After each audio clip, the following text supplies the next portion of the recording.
Hi friends, mastmaga.comಗೆ ಸ್ವಾಗತ. ನಾನು Amar Prasad. Open ಹೈಮರ್ ಸದ್ಯ ಜಾಗತಿಕ ಸಿನಿಮಾ ಲೋಕದಲ್ಲಿ ದೊಡ್ಡ ಸಂಚಲನಕ್ಕೆ ಕಾರಣ ಆಗಿರೋ ಸಿನಿಮಾ. ಐತಿಹಾಸಿಕ ಹಿನ್ನೆಲೆ ಇರೋ ಈ ಚಿತ್ರದ ರಿಲೀಸ್ ಡೇಟ್ ಜುಲೈ 21, 2023. ಪ್ರತಿಭಾನ್ವಿತ ನಿರ್ದೇಶಕ, ಜಗತ್ತಿನ ಟಾಪ್ ನಿರ್ದೇಶಕರಲ್ಲಿ ಬರೋ ಕ್ರಿಸ್ಟೋಫರ್ ನೋಲನ್ ಈ ಬಾರಿಯೂ ಒಂದು ದೊಡ್ಡ ಘಟನೆಯನ್ನ, ಮನುಕುಲವನ್ನೇ ಬದಲಾಯಿಸಿದ ಒಂದು ದೊಡ್ಡ ಘಟನೆಯನ್ನ ತೆರೆ ಮೇಲೆ ತರೋ ಪ್ರಯತ್ನ ಮಾಡಿದ್ದಾರೆ. ಈಗಾಗಲೇ ಟ್ರೈಲರ್ ಮೂಲಕ ಸಿನಿಮಾ ಹೇಗಿರುತ್ತೆ ಅನ್ನೋದರ ದೊಡ್ಡ ಹಿಂಟ್ ಸಿಕ್ಕಿದೆ. ಇಡೀ ಜಗತ್ತಿನ ಸಿನಿಪ್ರಿಯರಲ್ಲಿ ದೊಡ್ಡ ಸಂಚಲನ ಕಾರಣ ಆಗಿದೆ ಈ ಸಿನಿಮಾ. ಹಾಗಿದ್ರೆ ಕ್ರಿಸ್ಟೋಫರ್ ನೋಲನ್ ಅವರ ಈ ಸಿನಿಮಾದ ಸ್ಟೋರಿ ಏನು? ಈ ಚಿತ್ರ ಎಷ್ಟು ಸಂಚಲನ ಹುಟ್ಟಿಸಿರೋದು ಯಾಕೆ? ಇದರಲ್ಲಿ ಯಾರೆಲ್ಲ ಆಕ್ಟ್ ಮಾಡ್ತಿದ್ದಾರೆ? ಈ ಸಿನಿಮಾಗೆ ಎಷ್ಟು ಖರ್ಚಾಗಿದೆ? ಬಜೆಟ್ ಎಷ್ಟು ಇದು? ಜೊತೆಗೆ ಈ ಸಿನಿಮಾದಲ್ಲಿ ರಿಯಲ್ ಅಣುಬಾಂಬನ್ನು ಯೂಸ್ ಮಾಡಿದಾರಾ ಅಥವಾ ಏನು ಇದರ ರಹಸ್ಯ? ಬನ್ನಿ ಒನ್ ಬೈ ಒನ್ ಈ ಓಪನ್ ಹೈಮರ್ ಸಿನಿಮಾದ ಇಂಟ್ರೆಸ್ಟಿಂಗ್ ಫ್ಯಾಕ್ಟ್ಸ್ ಅನ್ನ ನೋಡ್ತಾ ಹೋಗೋಣ. ಏನಿದು ಓಪನ್ ಹೈಮರ್ ಸಿನಿಮಾ? ಸ್ನೇಹಿತರೆ, ಈ ಮೂವಿಯ ಹೆಸರು ಆಗಲೇ ಹೇಳಿರೋ ಹಾಗೆ ಓಪನ್ ಹೈಮರ್ ಇದೊಂದು ಬಯೋಗ್ರಾಫಿಕಲ್ ಥ್ರಿಲ್ಲರ್ ಸಿನಿಮಾ ಅಂತ ಮೂವಿ ಟೀಮ್ ಹೇಳಿದೆ. ಈ ಚಿತ್ರವನ್ನ ಮಾರ್ಟಿನ್ ಜೆ ಶೆವಿನ್ ಅನ್ನೋ ಇತಿಹಾಸಕಾರ ಹಾಗೆ ಕಾಯ್ ಬರ್ಡ್ ಅನ್ನೋ ಪತ್ರಕರ್ತ ಇಬ್ಬರು ಸೇರಿ ಬರೆದಿರೋ ಅಮೆರಿಕನ್ ಪ್ರೊಮೆಥಿಯಸ್ ಅನ್ನೋ ಜೀವನ ಚರಿತ್ರೆ ಆಧರಿಸಿ ನಿರ್ಮಾಣ ಮಾಡಲಾಗಿದೆ. 2021ರಲ್ಲಿ ಚಿತ್ರದ ನಿರ್ಮಾಣ ಕಾರ್ಯ ಆರಂಭ ಆಗಿತ್ತು. ಆದರೆ ಕೋವಿಡ್ ಕಾರಣದಿಂದ ಡಿಲೇ ಆಗಿ ಕಡೆಗೂ ಈಗ ಸಿನಿಮಾ ಬಂದಿದೆ.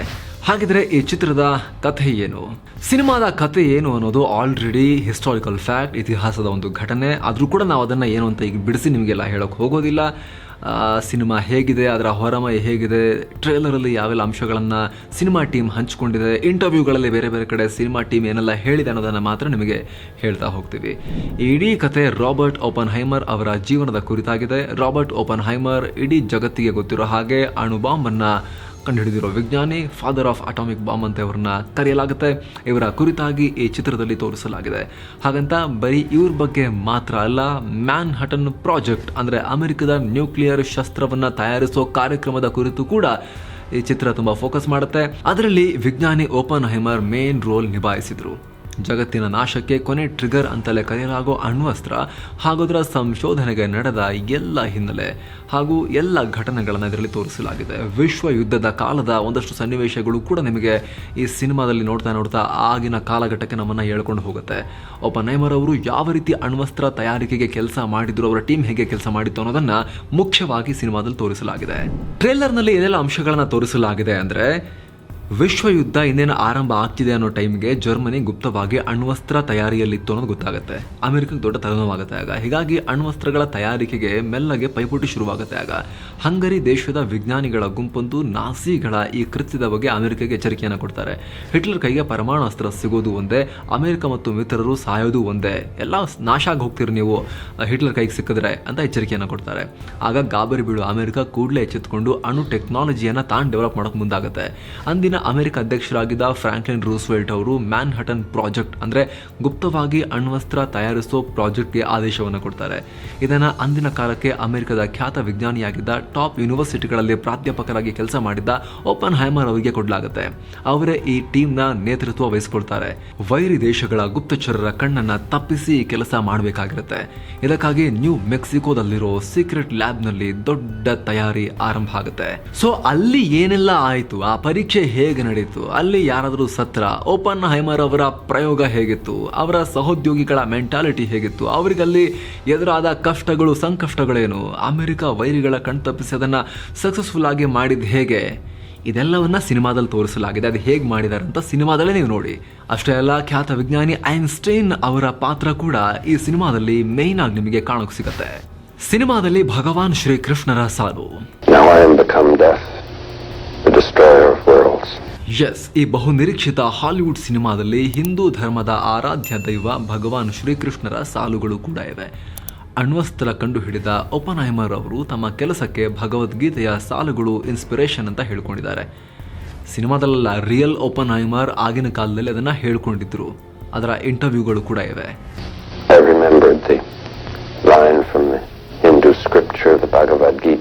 ಈಗ ಓಪನ್ ಹೈಮರ್ ಸಿನಿಮಾದಲ್ಲಿ ಆ ಕ್ಯಾರೆಕ್ಟರ್ ಮಾಡಿರೋ ಕಿಲಿಯನ್ ಮರ್ಫಿ ಕೂಡ ನಾನು ಆ ಕ್ಯಾರೆಕ್ಟರ್ಗೋಸ್ಕರ ಭಗವದ್ಗೀತೆ ಓದಿ ಮುಗಿಸಿದ್ದೀನಿ ಅಂತ ಹೇಳಿದ್ದಾರೆ. ಹೀಗಾಗಿ ಇಲ್ಲಿ ಭಗವದ್ಗೀತೆಯ ಉಲ್ಲೇಖ ಕೂಡ ಇರೋ ಚಾನ್ಸಸ್ ಇದೆ. ಯಾಕಂದರೆ ಸಂಸ್ಕೃತ ಭಾಷೆಯನ್ನು ಅತಿಯಾಗಿ ಪ್ರೀತಿಸ್ತಾ ಇದ್ದ ಅಣುವಿಜ್ಞಾನಿ ಹೈಮರ್ ಸಂಸ್ಕೃತದಲ್ಲೇ ತುಂಬ ಪುಸ್ತಕಗಳನ್ನು ಓದಿದ್ರಂತೆ. ಅದೇ ರೀತಿ ಭಗವದ್ಗೀತೆಯನ್ನು ಕೂಡ ಹಲವು ಬಾರಿ ಓದಿದ್ರಂತೆ.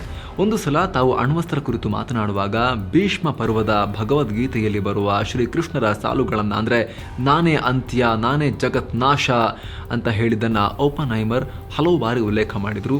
ಅದು ವಿಡಿಯೋ ರೆಕಾರ್ಡೆಡ್, ಸುಮ್ಮನೆ ಅಂತೆಕಂತೆ ಅಲ್ಲ, ಅವ್ರು ಹೇಳಿರೋದು ವಿಡಿಯೋ ಕೂಡ ಇದೆ. ಓಪನ್ಹೈಮರ್ ಚಿತ್ರದ ವಿಶೇಷತೆ ಏನು? ಜಗತ್ತಿನ ಶ್ರೇಷ್ಠ ಡೈರೆಕ್ಟರ್ಗಳಲ್ಲಿ ಒಬ್ರು ಅಂತ ಗುರುತಿಸಿಕೊಂಡಿರೋ ಕ್ರಿಸ್ಟೋಫರ್ ನೋಲನ್ ಅವರೇ ಈ ಚಿತ್ರಕ್ಕೆ ಡೈರೆಕ್ಟರ್ ಅನ್ನೋದು ಇಲ್ಲಿ ದೊಡ್ಡ ಸ್ಪೆಷಾಲಿಟಿ. ಈಗಾಗಲೇ ಅನೇಕ ಹಿಟ್ ಸಿನಿಮಾಗಳನ್ನು, ಭಯಂಕರ ಅದ್ಭುತ ರಮಣೀಯ ಸಿನಿಮಾಗಳನ್ನು ಕೊಟ್ಟಿರೋ ಇವರು ಈಗ ಓಪನ್ಹೈಮರ್ ಅವರ ಜೀವನಗಾಥೆಯನ್ನು ತೆರೆ ಮೇಲೆ ತಂದಿದ್ದಾರೆ. ಅದಕ್ಕೆ ಅವರು ಆಯ್ದುಕೊಂಡಿದ್ದು ಕಿಲಿಯನ್ ಮರ್ಫಿ ಅನ್ನೋ ಇನ್ನೊಬ್ಬ ದೈತ್ಯ ಪ್ರತಿಭೆಯನ್ನ. ಓಪನ್ಹೈಮರ್ ಪಾತ್ರದಲ್ಲಿ ಈ ಕಿಲಿಯನ್ ಮರ್ಫಿ ಅದ್ಭುತವಾಗಿ ಕಾಣಿಸ್ಕೊಂಡಿದ್ದಾರೆ. ಟ್ರೇಲರ್ ನೋಡ್ತಾ ಇದ್ರೆ ಓಪನ್ಹೈಮರ್ ಪುನರ್ಜನ್ಮ ಪಡೆದು ಬಂದಂಗೆ ಕಾಣಿಸ್ತಾ ಇದೆ. ಆ ಮಟ್ಟಿಗಿನ ಇನ್ವಾಲ್ವ್ಮೆಂಟ್ ಇದೆ ಕ್ಯಾರೆಕ್ಟರ್ ಒಳಗೆ. ರಿಯಲ್ ಅಣ್ವಸ್ತ್ರ ಯೂಸ್ ಮಾಡಿದ್ರ ಈ ಸಿನಿಮಾದಲ್ಲಿ ಅಣ್ವಸ್ತ್ರವನ್ನ ಟೆಸ್ಟ್ ಮಾಡೋ ಸೀನ್ ಇದೆ, ಸ್ಫೋಟ ನಡೆಯುತ್ತೆ, ಅದನ್ನ ಹಾಗೆ ತೋರಿಸಿದ್ದಾರೆ. ಆದರೆ ಅದನ್ನ ಗ್ರಾಫಿಕ್ಸ್ ಮಾಡಿಲ್ಲ, ಹಠ ಹಿಡಿದು ರಿಯಲ್ ಸ್ಫೋಟಕವನ್ನೇ, ಬಾಂಬನ್ನೇ ಯೂಸ್ ಮಾಡಿದ್ದಾರೆ ಕ್ರಿಸ್ಟೋಫರ್ ನೋಲನ್. ಸ್ಫೋಟದ ಬೆಂಕಿಯ ಕ್ಲೋಸ್ ಅಪ್ ದೃಶ್ಯ, ನ್ಯೂಕ್ಲಿಯರ್ ಚೈನ್ ರಿಯಾಕ್ಷನ್ ಅಂತಹ ಸನ್ನಿವೇಶಗಳನ್ನು ಬೆಳಕಿನ ಮೂವ್ಮೆಂಟ್ ಮೂಲಕ ತೋರಿಸಿದ್ದಾರೆ. ಅದಕ್ಕೆ ಗ್ರಾಫಿಕ್ಸ್ ಮಾಡೋ ಸುಲಭದ ದಾರಿಯನ್ನ ಕ್ರಿಸ್ಟೋಫರ್ ನೋಲನ್ ಹಿಡಿದಿಲ್ಲ. ಆ ಕೆಟಗರಿಯ ಡೈರೆಕ್ಟರ್ ಅವರಲ್ಲ, ಬದಲಿಗೆ ರಿಯಲ್ ಆಗಿ ಶೂಟ್ ಮಾಡಿದ್ದಾರೆ. ಬಾಂಬನ್ನು ಸ್ಫೋಟಿಸಿ ಕ್ಯಾಮರಾವನ್ನು ಇಟ್ಟು ರಿಯಲ್ ಶೂಟಿಂಗ್ ಮಾಡಿದ್ದಾರೆ. ಆದರೆ ಅಣುಬಾಂಬ್ ಅಲ್ಲ, ರಿಯಲ್ ಅಣುಬಾಂಬ್ ಈಗ ದೇಶಗಳ ನಡುವೆ ಯುದ್ಧಗಳಲ್ಲೇ ಇದ್ದರೂ ಕೂಡ ಯೂಸ್ ಮಾಡಲ್ಲ. ಅಷ್ಟು ಸೀರಿಯಸ್ ವಿಚಾರ ಅದು. ಏನೋ ಸಿನಿಮಾದಲ್ಲಿ ಯೂಸ್ ಮಾಡೋಕ್ಕಾಗತ್ತಾ? ಇಲ್ಲ. ಸೊ ರಿಯಲ್ ಬಾಂಬನ್ನೇ ಬಳಸಲಾಗಿದೆ, ಆದರೆ ಅಣುಬಾಂಬ್ ಅಲ್ಲ. ಏನೋ ಕ್ಯಾಥರೀನ್ ಕಿಟಿ ಓಪನ್ಹೈಮರ್, ಅಂದರೆ ಓಪನ್ಹೈಮರ್ ಅವರ ಹೆಂಡತಿಯ ಪಾತ್ರದಲ್ಲಿ ಖ್ಯಾತ ಚಿತ್ರನಟಿ ಎಮಿಲಿ ಬ್ಲಂಟ್ ಬಣ್ಣ ಹಚ್ಚಿದ್ದಾರೆ. ಲೆಸ್ಲಿ ಗ್ರೋಸ್ ಅನ್ನೋ ಅಮೆರಿಕದ ಸೇನಾ ಎಂಜಿನಿಯರ್ ಪಾತ್ರದಲ್ಲಿ ಮ್ಯಾಟ್ ಡೆಮನ್ ಕಾಣಿಸ್ಕೊಂಡಿದ್ದಾರೆ. ಈ ಪ್ರಾಜೆಕ್ಟ್ನಲ್ಲಿ ಬರುವ ನೊಬೆಲ್ ಪ್ರಶಸ್ತಿ ಪುರಸ್ಕೃತ ಅಣು ವಿಜ್ಞಾನಿ ಅರ್ನೆಸ್ಟ್ ಲಾರೆನ್ಸ್ ಅವರ ಪಾತ್ರದಲ್ಲಿ ಜೋಶ್ ಹಾರ್ಟ್ನೆಟ್ ಬಣ್ಣ ಹಚ್ಚಿದ್ದಾರೆ. ಏನು ಓಪನ್ಹೈಮರ್ ಅವರ ಪ್ರೀತಿಯ ಗೆಳತಿ ಜೀನ್ ಟ್ಯಾಟ್ಲಾಕ್ ಪಾತ್ರದಲ್ಲಿ ಫ್ಲಾರೆನ್ಸ್ ಪಗ್ ತೆರೆ ಮೇಲೆ ಕಾಣಿಸ್ಕೊಂಡಿದ್ದಾರೆ. ಟಾಮ್ ಕಾಂಟಿ ಅವರು ಆಲ್ಬರ್ಟ್ ಐನ್ಸ್ಟೀನ್ ಪಾತ್ರದಲ್ಲಿದ್ದಾರೆ. ಅಮೆರಿಕದ ಮಾಜಿ ಅಧ್ಯಕ್ಷ ಹೆನ್ರಿ ಎಸ್ ಟ್ರೂಮನ್ ಅವರ ಪಾತ್ರದಲ್ಲಿ ಗ್ಯಾರಿ ಆಲ್ಡ್ಮನ್ ಇದ್ದಾರೆ. ಏನು ಪರಮಾಣು ಸ್ಫೋಟದಿಂದಾಗಿ ಮುಖ ಹಾಳಾದ ಒಬ್ಬ ಯುವತಿಯ ಪಾತ್ರದಲ್ಲಿ ಕ್ರಿಸ್ಟೋಫರ್ ನೋಲನ್ ಅವರ ಮಗಳು ಫ್ಲೋರಾ ಆಕ್ಟ್ ಮಾಡಿದ್ದಾರೆ. ಹೀಗೆ ಘಟಾನುಘಟಿ ತಾರಾಗಣ ಚಿತ್ರದಲ್ಲಿ ಒಟ್ಟಾಗಿ ಕಾಣಿಸ್ಕೊಂಡಿದೆ. ಚಿತ್ರಕ್ಕೆ 820 ಕೋಟಿ ರೂಪಾಯಿ ಖರ್ಚಾಗಿದೆ, ಅಂದರೆ ಸುಮಾರು $100 ಮಿಲಿಯನ್ ವೆಚ್ಚ ಮಾಡಲಾಗಿದೆ.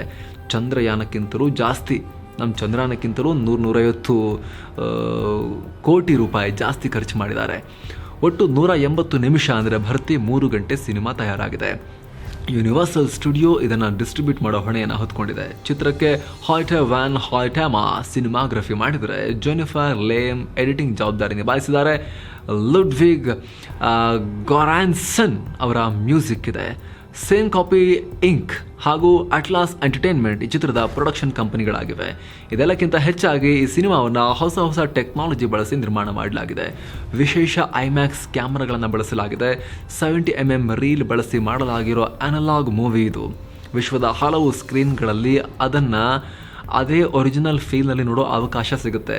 ಆದರೆ ಭಾರತದ ಹೆಚ್ಚಿನ ಥಿಯೇಟರ್ಗಳಲ್ಲಿ ಐಮ್ಯಾಕ್ಸ್ ಸ್ಕ್ರೀನ್ಗಳಲ್ಲೂ ಫೈಲನ್ನು ಡಿಜಿಟಲ್ ಕಾಪಿ ಥರ ತಂದೆ ಪ್ರೊಜೆಕ್ಟ್ ಮಾಡೋದು ಜಾಸ್ತಿ. ಹಾಗಾಗಿ ಸೌಂಡ್ ಒಂದು ಬಿಟ್ಟರೆ ವಿಜುವಲ್ ಕ್ವಾಲಿಟಿಯಲ್ಲಿ ನಮ್ಮಲ್ಲಿ ಐಮ್ಯಾಕ್ಸ್ಗೂ ಇತರ ಡಿಜಿಟಲ್ ಪ್ರೊಜೆಕ್ಷನ್ಗೂ ಬಹಳ ವ್ಯತ್ಯಾಸ ಇರಲ್ಲ ಅಂತ ಕೂಡ ಹೇಳಲಾಗ್ತಿದೆ. ಆದರೆ ಒಳ್ಳೆ ಕ್ವಾಲಿಟಿಯ ಥಿಯೇಟರ್ನಲ್ಲಿ ಡಾಲ್ಬಿ ಅಟ್ಮೋಸ್ ಹಾಗೂ ವಿಷನ್ ಇರೋ ಥಿಯೇಟರ್ನಲ್ಲಿ ನೋಡಿದ್ರೆ ಬೆಟರ್ ಎಕ್ಸ್ಪೀರಿಯನ್ಸ್ ಸಿಗುತ್ತೆ.